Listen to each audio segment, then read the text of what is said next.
ఈరోజు మరి భగవద్గీత 18 అధ్యాయాలు పూర్తి చేసుకున్నాం. చివరి అధ్యాయంతో పాటుగా 18 అధ్యాయాలు కూడా ఉదయం 5:30కు పారాయణ మొదలుపెట్టి పూర్తి చేశాం. మరి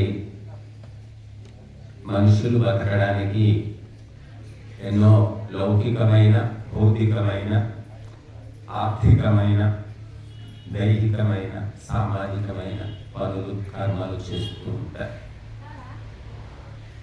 మరి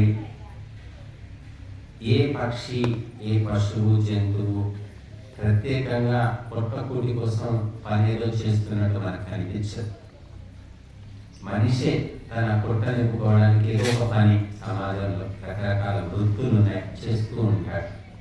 చేసుకుంటే డబ్బులు వస్తాయి, ధాన్యం వస్తుంది, బతకొచ్చు.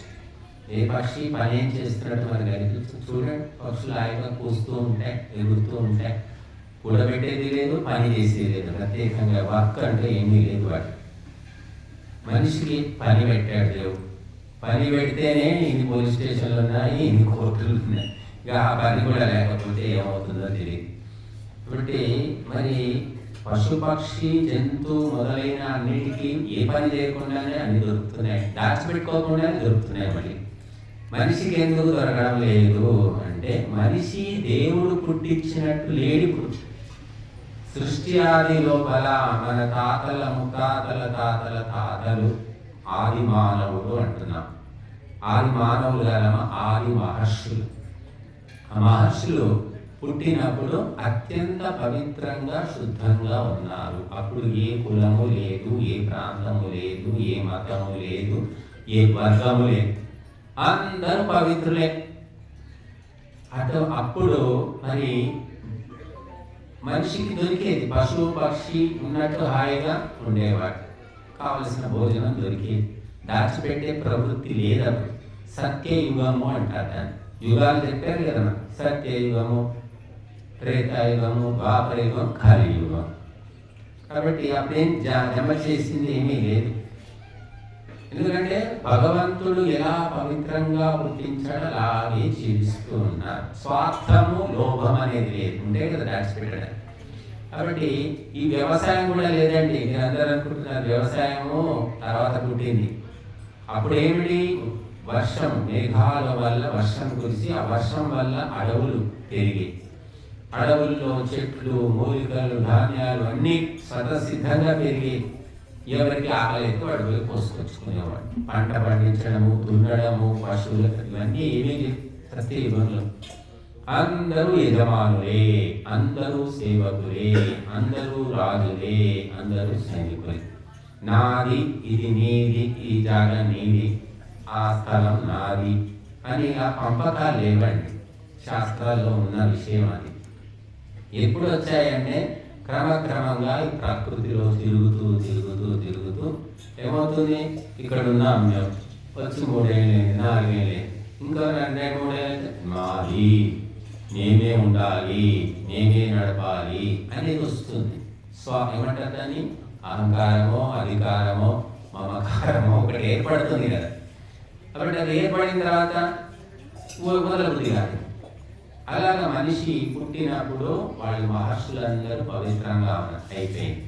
నెక్స్ట్ వాళ్ళ సంతానం ఉంటే ఆ కొడుకులకు మనవాళ్ళు, మనవాళ్ళకు మునివాళ్ళు, 4-5 తరాలు పెట్టేసరికి మెల్లిగా ఒక వెంట్రుకంత స్వార్థం వచ్చేసి, తర్వాత వెంట్రుకంత పోయి జుట్టంతా పోయి తలకాయంట, అలా తరతరానికి పెరుగుతూ ఇప్పుడు విశ్వరూపం ధరించింది స్వార్థం. అవసరం ఉన్నా లేకపోయినా జమ చేయడమే అలవాటైన పని. వస్తుంది, ఎందుకు వద్దాలి? జమ చేద్దాం. 1000 కోట్లు, లక్షల కోట్లు ప్రపంచం మొత్తాన్ని 100 కుటుంబాలు శాసిస్తున్నాయమ్మా. ప్రపంచం మొత్తాన్ని 100 కుటుంబాలు, ఇంకా గట్టిగా మాట్లాడితే 10 కుటుంబాలే, 10 ఫ్యామిలీస్ ప్రపంచాన్ని శాసిస్తున్నాయి. వాళ్ళు ఎవరో మీకు తెలియదు, కనబడదు, నెట్లో చూస్తే ఉన్నారు.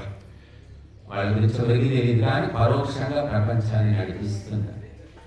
ఇలా వ్యక్తులు జమ చేసుకోవడం అనేది స్వార్థానికి పరాకాష్ట. ఎందుకు జరిగింది అంటే శుద్ధి కార్యక్రమం వదిలేసాం. కాబట్టి శుద్ధి అంటే మనం వాకిలి ఊడుస్తున్నాము, బట్టలు తుక్కుతున్నాము, పాత్రలు కడుగుతున్నాము, బుద్ధులు ఎంత శుద్ధి జరుగుతూనే ఉంది. ఇది తప్పకుండా చేస్తారు ఎవరైనా. కానీ ఆంతరిక శుద్ధి అంటే మనస్సును శుద్ధి చేసుకోవడం, ఈ ప్రక్రియ ఆగిపోయింది. కాబట్టి కర్మ వైచిత్ర్య సృష్టి వైచిత్ర్యం అని సాంఖ్య దర్శనంలో ఒక సూత్రం. ఈ ప్రపంచము ఎందుకు ఇంత విచిత్రంగా ఉంది? ఒక తల్లి కడుపున పుట్టిన నలుగురు 4 రకాలు ఎందుకున్నారు? ఒక ఊళ్ళో ఉన్న వాళ్ళు అందరూ విచిత్రంగా ఎందుకున్నారు? ఒక భాష మాట్లాడే వాళ్ళు ఎందుకు వేరువేరుగా ఉన్నారు? ఇలాగా ఎందుకు అంటే కర్మ వైచిత్ర్య, కర్మలలోని విచిత్రత వల్ల. అందరికీ వంట చేసేవాళ్ళు అమ్మగారులంతా వంట చేస్తారు. అందరికీ 1/4 కిలో వంకాయలు, 4 పచ్చిమిరపకాయలు, 50 గ్రాములు నూనె, అంతా కొలత ప్రకారం 50 మందికి ఇద్దాం. పాత్ర, స్టవ్ ఇద్దాం. 50 మంది అదే కొలత ప్రకారం ఇచ్చాం కదా. 50 మంది వంట చేస్తే 50 రకాలుగా రుచి వస్తుంది. అవే పదార్థాలు, మార్పు ఏం లేదు. అందరికి కొలత ప్రకారమే ఇచ్చాం. ఎందుకు మార్పు వచ్చింది వంటలో, రుచిలో? అంటే కర్మ వైచిత్య, ఆ చేసే వ్యక్తి గుణకర్మ స్వభావాలు, ఆలోచనలు, అనుభవాలను బట్టి ఆ వంటలో తేడా వచ్చింది. సమానంగా ఇచ్చినప్పటికీ భగవంతుడు కూడా ఈ సృష్టిని సమానంగా తీసుకోనే పంచుకోనే. తండ్రి చూడండి, 4 కొడుకులు ఉంటే 4కి సమానంగా ఇస్తాడు, ఎక్కువ తక్కువ ఇయ్యడు. కానీ 10 ఏళ్ల తర్వాత ఏమవుతుంది? చిన్నోడేమో 5 ఎకరాలు ఇస్తే వాడు 10 ఎకరాలు చేసుకుంటాడు, పెద్దోడేమో అమ్ముకుంటాడు, నడిపోడేమో సగం అమ్మేసుకుని సగం ఉంచుకుంటాడు, ఇంకొకటి ఇంకేదో చేస్తాడు. ఎందుకు జరుగుతుందంటే బుద్ధి దోషము. ఆ బుద్ధి దోషానికి కారణము కర్మ వైచిత్ర్యము. బట్టి మనము కర్మలను సాత్విక బుద్ధితోటి నిర్వహిస్తే సాత్వికమైన ప్రభావం పడుతుంది. అందుకే కర్మశుద్ధి కావాలి అంటే ఈ ధర్మ కార్యాలు చేయాలి అన్నారు. యజ్ఞయాగాది క్రతువులు చేయాలి. అసలు లేదు, పూర్తిగా ఎసరు పెట్టారు. చాలా చోట్ల మీరు ఆశ్రమాలు అంటారు, మఠాలు అంటారు, పీఠాలు అంటారు, వెళ్ళండి. పెద్ద పెద్ద విగ్రహాలు ఉంటాయి, పెద్ద పెద్ద బొమ్మలు, పూజలు, హంగామా, అట్టహాసం. మేమైతే చూసి మాకు తల బొప్పి కట్టింది. పాపం అందరు స్వామీజీలు మాతో బాగానే ఉంటారు, కానీ వాళ్ళకి ఆ వ్యవహారం అలా ఉంది. కానీ అసలు ధర్మ గ్రంథాలు చెప్పినటువంటి ఈ అగ్నిహోత్రము మాత్రం పూర్తిగా వదిలిపెట్టేస్తారు. మనం ఒకటి రాసుకున్నాం, ఒకటి ఆ యజ్ఞశాలలో ఒక వాక్యం ఉంది, మంత్రం. అది సప్తాక్షరి మంత్రం గుర్తుపెట్టుకోండి. పంచాక్షరి మంత్రం తెలుసు, అష్టాక్షరి మంత్రం తెలుసు, ద్వాదశాక్షరి మంత్రం తెలుసు, షోడశాక్షరి మంత్రం తెలుసు, ఏకాక్షరి మంత్రం తెలుసు. ఈ సప్తాక్షరి మంత్రం ఏమిటి అంటే స్వర్గ కామో యజేత, 7 అక్షరం సప్తాక్షరి మంత్రం. స్వర్గ కామో యజేత, స్వర్గ కామో యజేత. ఇది గుర్తు పెట్టుకోండి, స్మరించుకోండి. స్వర్గం కావాలా? యజ్ఞాన్ని చేయి. నరకం కావాలా? ఇంకా దాంట్లోనే అర్థం ఉంది. నరకం కావాలంటే యజ్ఞం చేయకు. తిను, 3 పూటలు తిను. మధ్య స్నాక్స్, చిప్స్, కుర్కురేలు, ఏమో రకరకాల బఠానీలు, పకోడీలు, ఏమేమో. ఇంకా యంత్రమా మనిషి అర్థం కాదు, నవ్వుతూనే ఉంటారు. కనుక ఏ పని లేకపోతే ఈ పని. స్వర్గం కావాలంటే యజ్ఞాన్ని చేయి. నువ్వు చేస్తే నీ జీవితం స్వర్గమయం మారుతుంది. అందరూ చేస్తే ఎవరి జీవితం వాళ్ళకు స్వర్గమయం అవుతుంది. మరి యజ్ఞం చేయకపోవడం వల్ల ఏమైంది అంటే నరకమైపోయి, భార్య రాక్షసి, భర్త యముడు, పిల్లలు చిన్న భూతాలు, యమకింకర్లు, ఇలాగ మారిపోయారు. ఇంటికి పోతే సుఖం ఉంటుంది, శాంతి ఉంటుంది అని గ్యారంటీ ఎవరు ఇవ్వాలి. కాబట్టి ఎందుకు ఇలా జరుగుతుందంటే యజ్ఞము అంటే త్యాగము, దానము, తపస్సు అన్నీ ఇమిడి ఉన్నాయి యజ్ఞంలో. వదిలిపెట్టేసామా? చివరికి దీపం పెట్టే దిక్కు కూడా లేదు. కరెంట్ దీపాలు పెట్టుకున్నారు, టిమ్ టిమ్ టిమ్ టిమ్ అని వెలిగిపోతుంది 24 గంటలు. దాంతో ఏమి వచ్చేది లేదు, పోయింది. కరెంట్ బిల్లు వస్తుంది, తక్కువే వస్తుందండి, పెట్టుకోవచ్చు, బాగుంటుంది. దీపం తప్పకుండా ప్రతిరోజు వెలిగించేవాడు, ఏదో ఒక దీపం. అప్పట్లో వాళ్ళకి తెలిసింది దీపం పెట్టకుండా తినకూడదు. తర్వాత పోయింది ఈ దీపం నూనె ఎందుకు దండగా మనం ఇంకా మిగిలితే మనం గారెలు గోళ్ళు చేసుకోవచ్చు. ఈ స్వార్థం వచ్చేసి శనివారం ఒకరోజు దీపం వెలిగించాలి. అయితే శనివారం ఇంకా అది కూడా పోయింది, ఇంకా ముదిరిపోయి ఇప్పుడు ఏమొచ్చిందంటే పండుగ రోజు ఎప్పుడో ఒకరోజు దీపం పెట్టుకోవాలి, రోజు శనివారం శుక్రవారం ఎందుకమ్మా అని అట్లా తయారైపోయాయి. ఎందుకంటే లోభము, స్వార్థము, దురాశ, అత్యాశ. ఇంకా యజ్ఞము పోయింది, దీపాలు పోయింది, పాపాలు మాత్రం పెరుగుతూ పోతూ వస్తున్నాయి. అందుకే భారతదేశము ప్రపంచానికి మార్గదర్శనం చేసే శక్తి కలిగినటువంటిది. కానీ ఆ శక్తిని వాడుకునేది ఎవరు, వినియోగించుకునేది ఎవరు? మన నాయకుల భ్రష్టు పట్టారు. పూజారులు, పురోహితుల వాళ్ళకు దక్షిణ ప్రధానానికి ఏమీ లేదు. ఇక మఠాలు, పీఠాలు, గురువుల దగ్గరికి వెళ్తేనేమో వాళ్ళు చెప్పేది తక్కువ, అసలు శాస్త్రాల్లో చెప్పింది చెప్పేవాళ్ళు లేదు.